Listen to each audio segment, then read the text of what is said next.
Hello guys, welcome to my channel RS notes. और आज का हमारा टॉपिक है वायु प्रदूषण एवं नियंत्रण अधिनियम 1981। आज हम इसके बारे में चर्चा करेंगे। आइए वीडियो को शुरू करते हैं।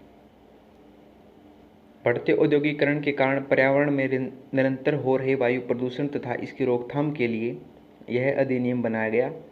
इस अधिनियम के पारित होने के पीछे जून 1972 में संयुक्त राष्ट्र संघ यानी कि जिसे यूएनओ कहा जाता है द्वारा स्टॉकहोम, जो कि स्वीडन की राजधानी है, में मानव पर्यावरण सम्मेलन की भूमिका रही है।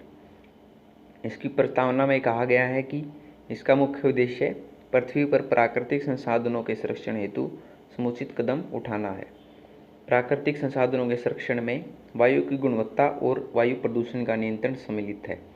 यह 29 मार्च 1981 को पारित हुआ तथा 16 मई 1981 को लागू किया गया। इस अधिनियम में मुख्यतः मोटर गाड़ियों और अन्य कारखानों से निकलने वाले धुएं और गंदगी का स्तर निर्धारित करने तथा उसे नियंत्रण करने का प्रावधान है। 1987 में इस अधिनियम में सौर प्रदूषण को भी शामिल किया गया। केंद्रीय प्रदूषण नियंत्रण बोर्ड को ही वायु प्रदूषण अधिनियम लागू करने का अधिकार दिया गया है। अनुच्छेद 19 के तहत केंद्रीय बोर्ड को मुख्यतः राज्य बोर्डों से परामर्श करके संबंधित राज्य सरकार किसी भी क्षेत्र को वायु प्रदूषण नियंत्रण क्षेत्र घोषित कर सकती है और वहाँ स्वीकृत ईंधन के अतिरिक्त अन्य किसी भी प्रकार के प्रदूषण को फैलाने वाले ईंधन का प्रयोग पर रोक लगा सकती है। इस लेख अधिनियम में यह प्रावधान है कि कोई भी व्यक्ति राज्य बोर्ड की पूर्व अनुमति के बिना वायु प्रदूषण नियंत्रण क्षेत्र में ऐसी कोई भी औद्योगिक इकाई नहीं खोल सकता जिसका वायु प्रदूषण नियंत्रण क्षेत्र में ऐसी कोई भी औद्योगिक में कोई उल्लेख नहीं है। इस अधिनियम के अनुसार केंद्र व राज्य सरकार दोनों को वायु प्रदूषण से होने वाले अप्रभावों का सामना करने के लिए निम्नलिखित शक्तियां प्रदान की गई हैं। पहला पॉइंट है राज्य के किसी भी क्षेत्र को वायु प्रदूषित क्षेत्र घोषित करना। दूसरा पॉइंट है प्रदूषण नियंत्रण क्षेत्रों में औद्योगिक क्रियाओं को रोकना।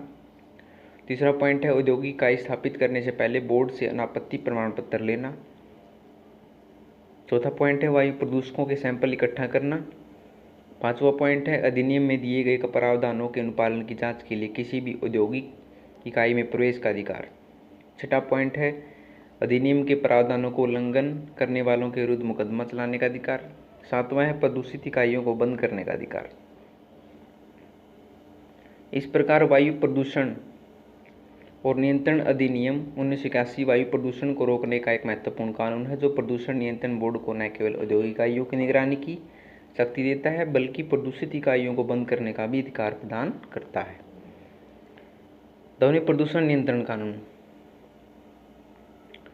भारत में ध्वनि प्रदूषण नियंत्रण के लिए पृथक अधिनियम का प्रावधान नहीं है। भारत में ध्वनि प्रदूषण को वायु प्रदूषण में ही शामिल किया गया है। वायु प्रदूषण निवारण तथा नियंत्रण अधिनियम 1981 में सन 1987 में संशोधन करते हुए इसमें ध्वनि प्रदूषकों को भी वायु प्रदूषकों की परिभाषा के अंतर्गत शामिल किया गया है। पर्यावरण संरक्षण अधिनियम 1986 की धारा 6 के अधीन भी ध्वनि प्रदूषकों सहित वायु तथा जल प्रदूषकों की रिक्तता को रोकने के लिए कानून बनाने का प्रावधान है। इसका प्रयोग करते हुए ध्वनि प्रदूषण विनियमन एवं नियंत्रण अधिनियम 2000 पारित किया गया है। इसके तहत विभिन्न क्षेत्रों के लिए ध्वनि के संबंध में वायु गुणवत्ता मानक निर्धारित किए गए हैं। विद्यमान राष्ट्रीय कानूनों के अंतर्गत भी ध्वनि प्रदूषण नियंत्रण का प्रावधान है। ध्वनि प्रदूषकों को आपराधिक श्रेणी में मानते हुए इसके नियंत्रण के लिए भारतीय दंड संहिता की धारा 268 तथा 290 का प्रयोग किया जा सकता है। पुलिस अधिनियम 1861 के अंतर्गत पुलिस अधीक्षक को अधिकृत किया गया है कि वह त्योहारों और उत्सवों पर गलियों में संगीत नियंत्रित कर सकता है। वायु संरक्षण अधिनियम के उद्देश्य। वायु ही मानव को समन्वय कराने में प्रथम स्थान रखती है। एक पंक्ति में कहें तो वायु का संरक्षण द्वारा ही मानव का अस्तित्व है। अगर आपको वीडियो पसंद आए तो वीडियो को लाइक करें और RS चैनल को सब्सक्राइब जरूर करें। और अनदर क्वारीज के लिए आप मेरे जीमेल अकाउंट और मेरे फेसबुक अकाउंट और मेरे इंस्टा अकाउंट पर भी सवाल पूछ सकते हैं। चलिए अगली वीडियो में मिलते हैं। धन्यवाद।